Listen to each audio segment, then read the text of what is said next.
Yun guys, ang kasama ko nagdudusa oh. May basto ng asa eh. Oh. May basto ng asa. Kasi nagsuot ka pa ng sinilas kasi na ano. Oh, dandahan puta kapit. Ay nak ng putang tao na ito. Nakakatakot ka. Kasi ang sinilas mo madulas. Buti pa nagpaa ka na lang yan. Kapit. Hindi kaya nagmamadali. Ayun guys oh. Matindi ang dinadaanan namin guys. Sobrang tarik. At madulas. Yan ka. Oh, anong gagawin ni? Mapapasan ka kay iyo? Dito ka kasi dumaan ano? Puta munti ka na.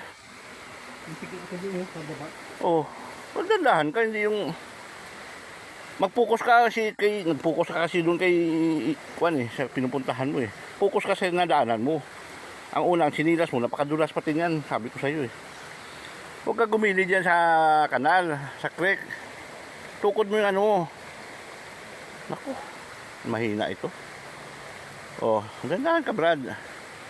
Wala tayong hinahabol na oras. Kasi ang sinilas mo, napakadulas talaga yan kung ako tatanungin mo. Oh, kapit ka dyan. Kinakabahan ako sa iyo eh. Oh, kapit. Akala ko malakas ka. Ako na nga itong mahina dahil ako may sakit eh. Oh, ayan, dyan kami tatawid guys oh. Sa ilog, andun ang luti ko sa kabila.